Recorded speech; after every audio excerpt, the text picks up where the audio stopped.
Hello dear learners, let us continue the discussion that I have started in the previous session.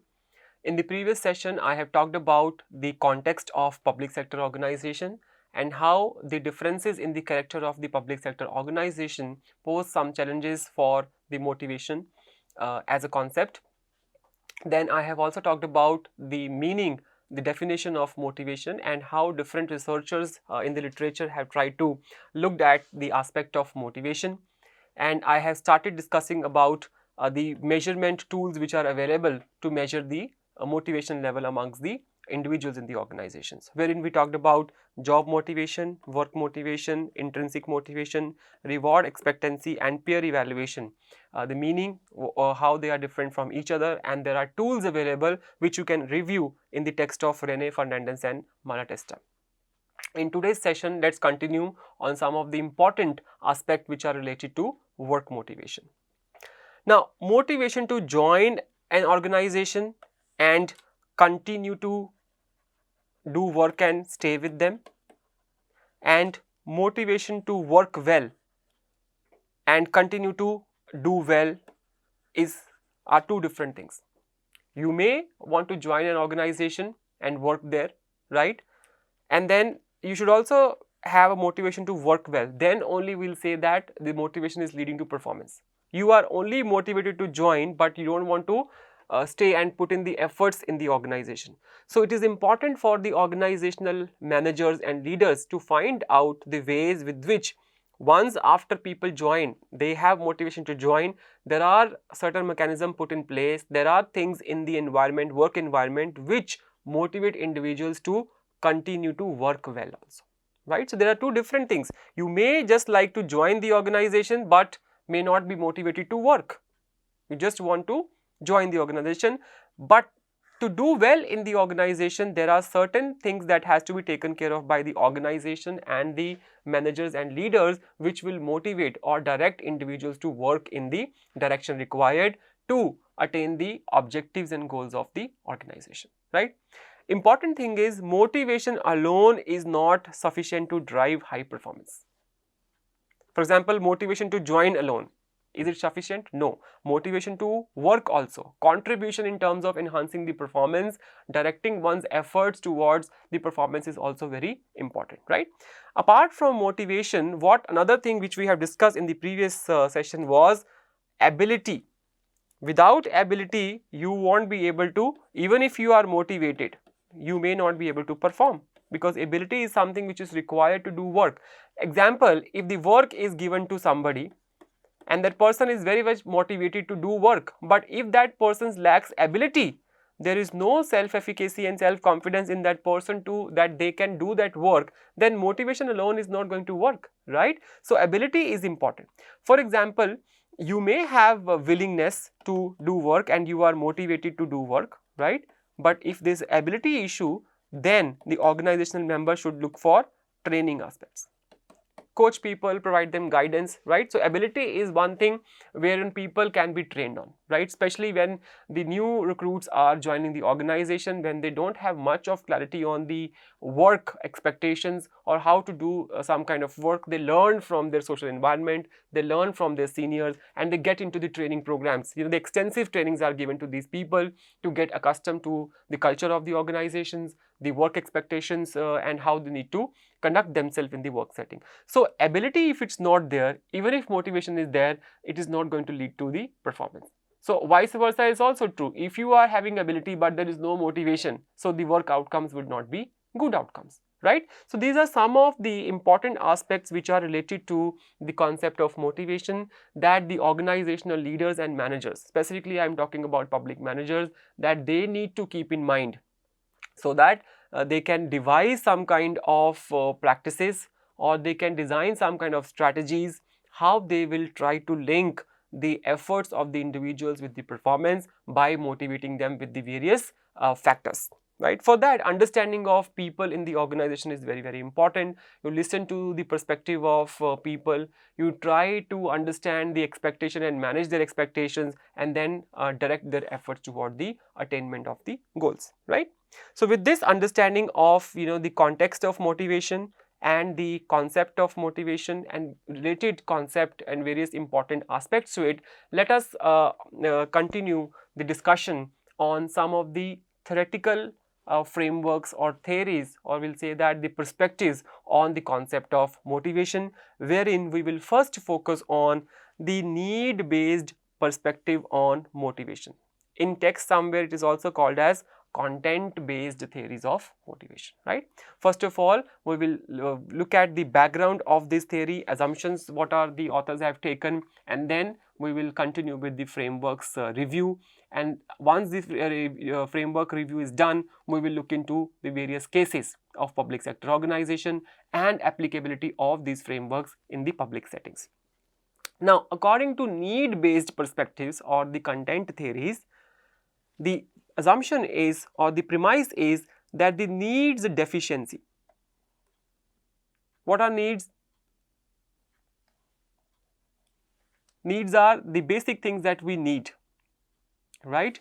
So, if somebody is experiencing the need deficiency, there is some kind of deficiency that one is experiencing, what they need they are not getting, they are actually getting deficient about it, or we call it unmet needs. Whatever we desire we are not, or whatever we need we are not getting it, right?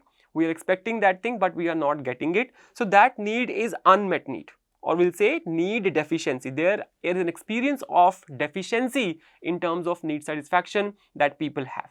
Now, this particular unmet needs and need deficiency, it explained the motivation, behavior and actions.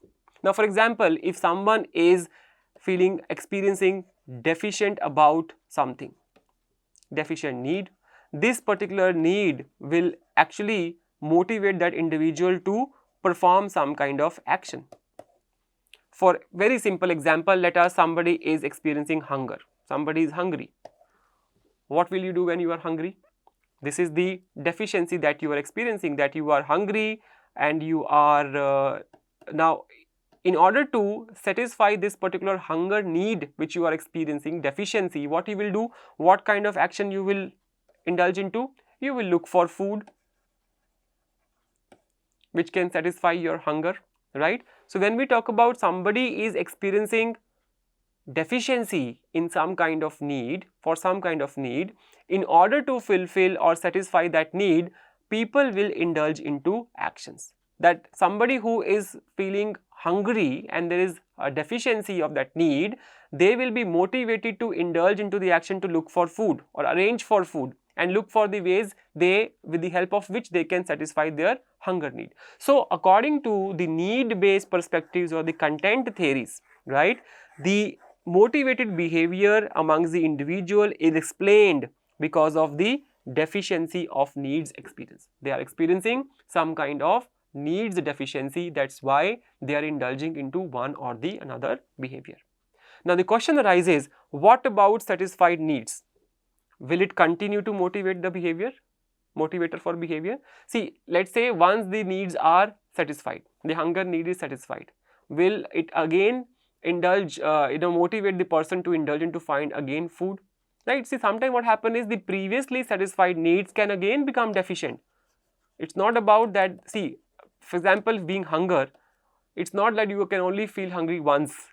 You can, after some time, can also feel hungry. So, once satisfied needs, they can again become deficient, and then again it can be related to motivation for somebody's behavior, right? So, it says that particular needs and motives, the assumption of the theory is particular needs and motives of the individuals, they affect motivation. Alright. So, in the next particular module on PSM and values, attitudes and motives, we will look into the details of needs and motives meaning and how it is linked with the motivation aspect. So, according to the assumptions of this content theories and the need-based perspective, needs and motives, they affect motivation. People experiencing need deficiency or they have unmet needs, in order to satisfy these needs, the people indulge into the efforts to get, and they are motivated to indulge into some kind of behaviors and action so that they can get that need satisfied for which they are feeling deficient about, right? Now, according to this need-based perspective on motivation and content theories, the theories are broadly classified as below. We will first review need hierarchy theory by Abraham Maslow. Then we will move to reviewing the framework of ERG theory by Clayton Alderfer. Then we will talk about the dual structure theory, Herzberg's two-factor theory, McGregor's theory X and theory Y, and David Mackland's needs-based model, to look into how people are motivated to indulge into some kind of behavior and actions depending upon the need, deficiency and need-based perspective in the literature, right? First amongst the need-based perspectives, and very well cited and discussed in the literature, is the need hierarchy theory, Maslow. I have given the citation also here. Maslow's A Theory of Motivation, Psychological Review, it is published in A Theory of Motivation. This is the one of the largely cited and the read literature in the literature theory about the motivation, human motivation. According to this particular perspective, as per Abraham Maslow, human needs are arranging themselves in the hierarchy of prepotency, meaning that some needs first of all have to be satisfied before other needs become dominant and people start experiencing deficiency above, right? So there are always some kind of needs which get more priority and they are more important than the other needs. Until or unless those needs are satisfied, people cannot think of any other kind of need that they want to satisfy. We'll talk about this. The meaning is, the appearance of one need rests on the prior satisfaction of another, which is more prepotent need. We'll talk about this with the help of these needs in the hierarchical theory. Now, look at it is actually all these needs which Maslow have prescribed in the theory, they are arranged in the pyramidal form, and the levels below in the pyramid are telling or explaining that the lower level needs are more potent, right, in terms of more important than the higher level needs, in the sense that the lower level needs have to be first of all satisfied, then only people can start thinking about the other actions depending upon the deficiency of the need that they experience. Now, first among them, according to Maslow, are the physiological needs which are lying on the base of the pyramid. Physiological needs in terms of prepotency. Now, these are the needs which are basic needs which people require to survive. Food, shelter, clothing, bare minimum things which are needed by individuals to survive. So, when people they are feeling deficient about it, they don't have enough food, they don't have clothing, they don't have resources to survive, then these needs are more dominant needs. Now, these needs will do what? They will actually motivate the individuals to show or express some kind of actions which will help them to satisfy these needs. For example, people will look for work, people will look for food, people will look for the shelter. What they will do is they need money, right? If they need money, they will actually show them in their actions by looking for work, right? By gaining access to resources, right? Looking for food, going to the organization which can help them. So, physiological needs according to Maslow, they are the base of pyramid and which are the most important. Until or unless these needs are satisfied, the higher level needs will not make much sense to people. Simple, if you look at, if somebody is feeling very hungry, that person has not eaten for a long time, days, weeks has not eaten, at that point in time when somebody is experiencing this need deficiency of hunger, only attention that this person is going to give it to look for food. That person is not looking for anything else, having fun, going outside, going on an adventurous trip, enjoying luxury. No, they are not going to talk about or even think about that, because this particular need at that time is very, very deficient, right? It is more important than any other kind of need, right? So, when this happens, people will indulge or direct all their efforts to satisfy that particular need first of all. So, according to Maslow, the physiological needs are important needs. Until or unless these needs are satisfied, people cannot start even thinking about or expecting to behave in a manner which their higher order needs will ask them to. Once these physiological needs are satisfied, people move up in the ladder. We'll talk about the security. Once they feel that they have all the survival needs, then their security and safety needs become more dominant in terms of experiencing need deficiency. Now they want to feel secure. Secure from what? They need job security, they want security from anything that is going to pose a threat to them, they need safety from the diseases, they need safety from the environment. So this is something which they then start experiencing. In terms of prepotency, after physiological needs, next come is security and safety needs, right? Once these particular needs are also satisfied, that they got secure jobs, they have got their family and themselves secured. Let's if talk about health related aspect to it, they have enrolled themselves into a health program, they have got insurance policy, and so on and so forth. Right? I'm giving you some of the example, there could be many others also. Now once these are satisfied, now they are not, because they are satisfied, they will not even think about it after once they are satisfied, until they become again somehow deficient. After this becomes the aspect of socialization. Then people have started feeling deficient about companionship. They look for the relationships, affiliation from the others, being part of the society, being part of the group, right? So in order to do that, what they can do is they become friends with others, they join some kind of groups, right? They try to get affiliation by showing efforts to other people in the group and try to satisfy their socialization needs, right? Once these are satisfied, people will start moving into the self-esteem category, which talks about deficiency they feel because they want to feel pride in the work that they do, they want to enjoy luxury, job titles, promotions, right? All these kind of self-esteem needs then become deficient, and they will indulge into the efforts to get these needs satisfied. Now, top of the pyramid is the self-actualization needs. According to Maslow, it's about realizing the full potential or working up to the full potential by the individual is the self-actualization need deficiency. So for that, people would want to work in meaningful work.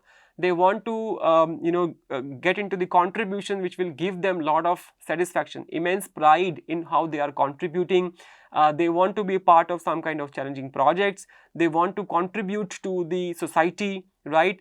They have high needs for achievement, right? So with this, they will try to satisfy their self-actualization needs, right? Now, if you look into the public sector organizations and the people working in the organization, research also talks about two levels in the hierarchy. Two levels mean people at lower levels. This is different from what Maslow talks about, lower level and higher level. They say that people who are working in the lower level in the organization, perhaps for them, the physiological needs, security needs are more dominant, right? Money will much more satisfy them, right? Money is the motivator for these people. On the other hand, people who are working at the higher level, perhaps for them, self-esteem and self-actualization needs are more important, right? And they indulge into the efforts and motivated to show behaviors which will help them satisfy self-esteem or self-actualization needs, right?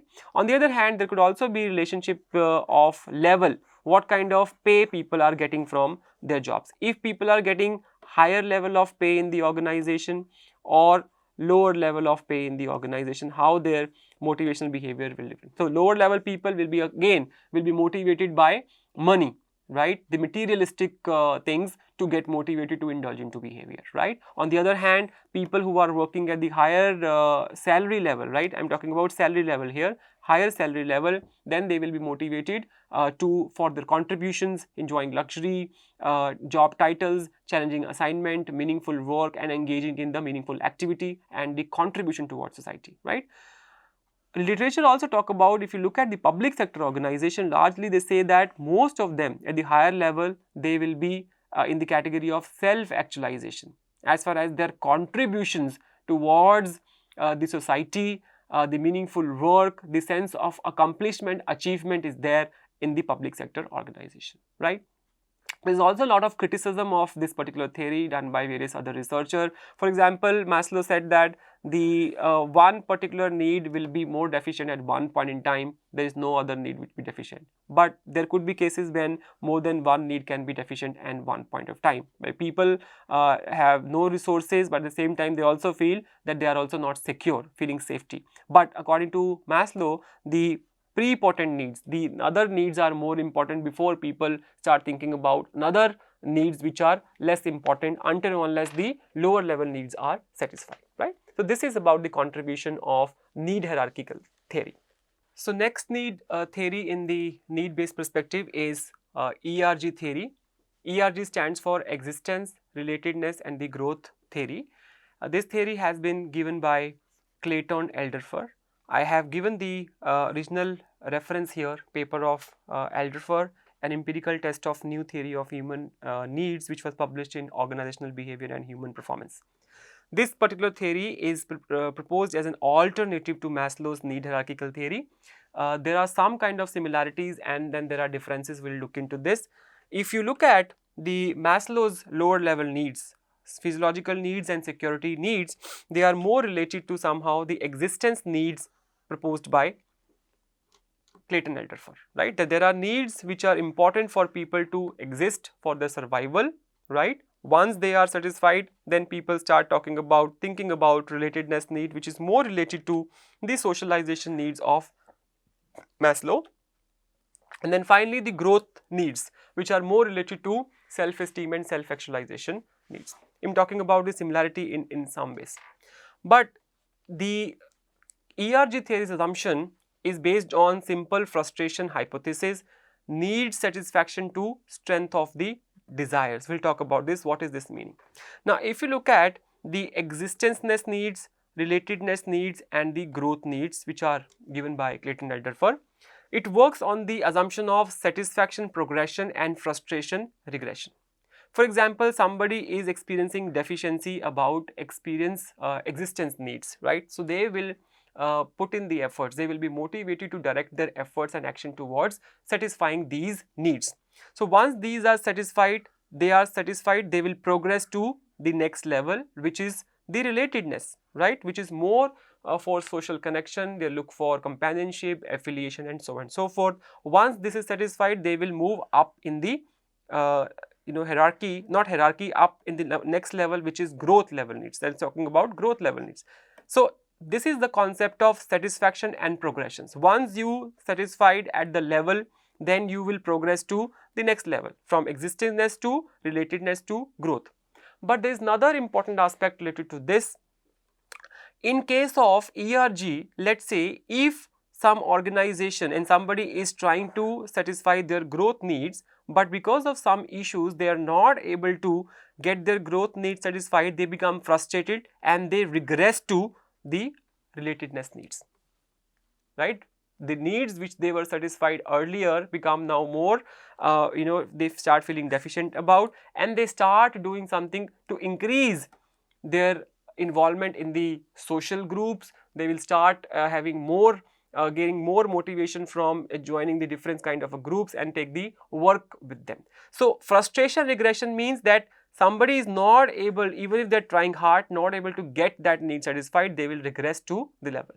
Wherein the Maslow, until or unless the lower level needs are satisfied, they move not up in the ladder and they continue to remain on that particular ladder until or unless these needs are satisfied, right? So this is the difference between both Maslow's theory and ERG. In some ways they are similar depending upon how they are categorizing the various needs. For example, Maslow's physiological and security needs are more related to existence needs, socialization more closely related to relatedness needs, and self-esteem and actualization needs to growth needs. But only difference is satisfaction progression is okay both with Maslow and ERG, satisfaction and progression. Once the level needs are satisfied, people move up in the ladder and start thinking about the other needs. But difference is in the frustration regression. So if the level needs which are higher than the below are not satisfied, even if persons are trying really hard, they will regress to one level below. So this is the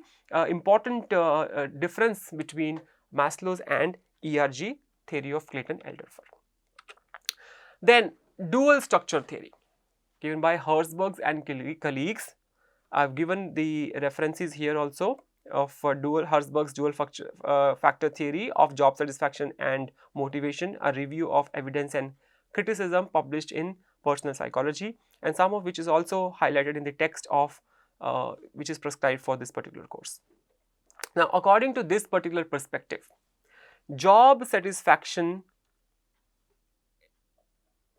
they have two separate independent dimensions: job satisfaction and job dissatisfaction. Now, first of all, what is the meaning of job satisfaction? Job satisfaction is all about somebody's attitude about their job, feelings about someone's job. One is doing a job and there is a perception which is related to the kind of job the person is doing. I may have positive feelings for my job, like I am feeling good about my job, I am feeling satisfied from my job, is my attitude towards my job, I am satisfied. On the other hand, if I am not having good feelings or negative feelings about my job, I will develop the job dissatisfaction.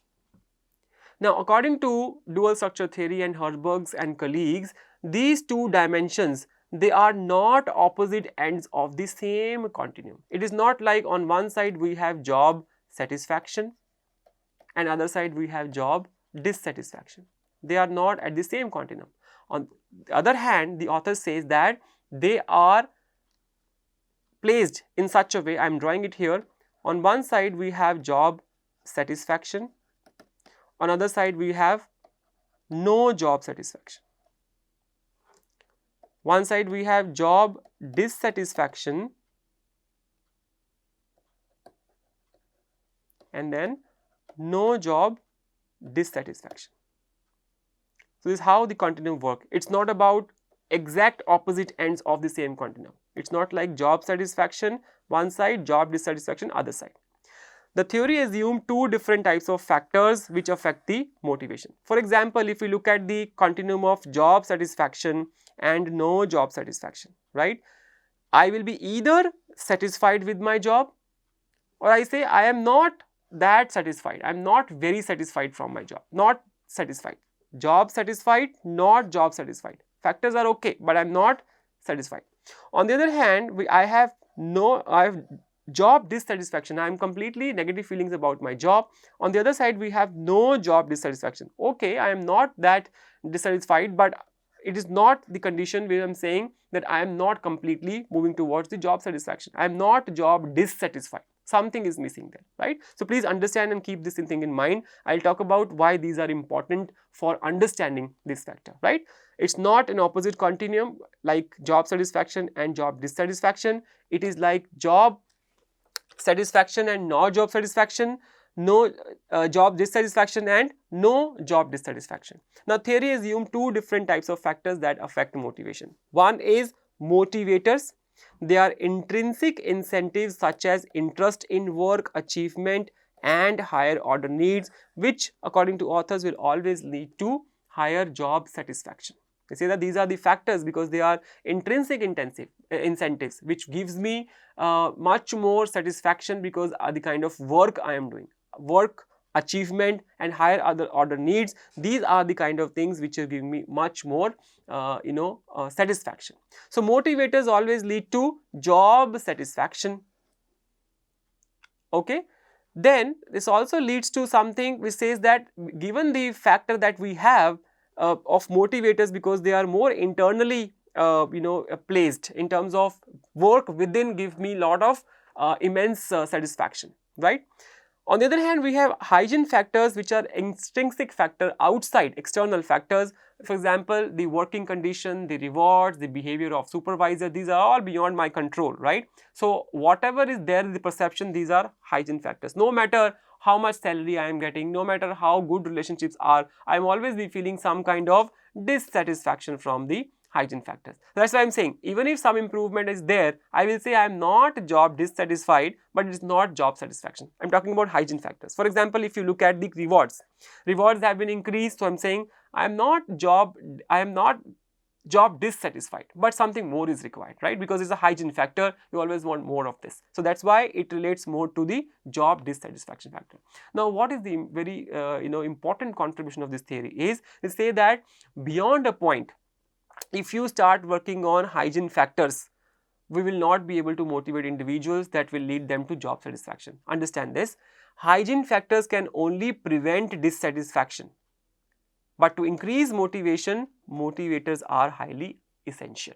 So first of all, hygiene factors are very important because they are the ones which is going to help individuals to move to the satisfaction level after a point. But if you continue to try to motivate people with improving hygiene factors, there's a limit to it, right? How many times you can increase salary of somebody? You don't have capacity to pay. And how many times you continue to give rewards to people, right? In terms of monetary rewards, I'm talking about. So beyond a point, hygiene factors will not lead to any kind of satisfaction. We can only prevent dissatisfaction. People are not dissatisfied, but to increase somebody's satisfaction, you have to find out other ways to motivate people, right? Now, for example, if you look at some of the people are actually experiencing job dissatisfaction because they are not getting good pay as per the industry standard. So industry is paying much more, but the organization is not paying them well. So they are job dissatisfied because the source of dissatisfaction is a hygiene factor, which is pay, right? Now what happened is the organization, they started working on hygiene factors. They said, okay, let's increase their salary to meet the industry standard. They say that you have prevented dissatisfaction. Now people are no job dissatisfied, but you have nowhere moved them to a stage where it is called as no job satisfaction. So what we have to do is, first of all, you take people from job dissatisfaction to no job dissatisfaction by working on the hygiene factors. Once this stage is particularly reached, you then start working on the motivators factors to lead them to job satisfaction. Very important, especially in the public sector organization where the the control of personnel systems is not with the organizational leaders and managers and supervisors. They need to really find out the motivators which will actually motivate people to indulge into the behaviors and actions which are leading towards the higher level of performance, right? So we discussed about the three important need-based perspectives. One, we started with need hierarchy by Abraham Maslow. Then we talked about ERG theory by Clayton Alderfer, and then dual structure theory by Hertzberg and colleagues. So these three different theories are largely based on the need-based perspective, right? Dissatisfaction, the need deficiency will lead to people engaging into the behaviors and they motivated to indulge into the actions and behaviors which will lead to high performance in the organization and the achievement of the goals. In the next section, we will continue to review the need-based perspective before starting discussing about the process-based perspectives and some of the Indian case studies.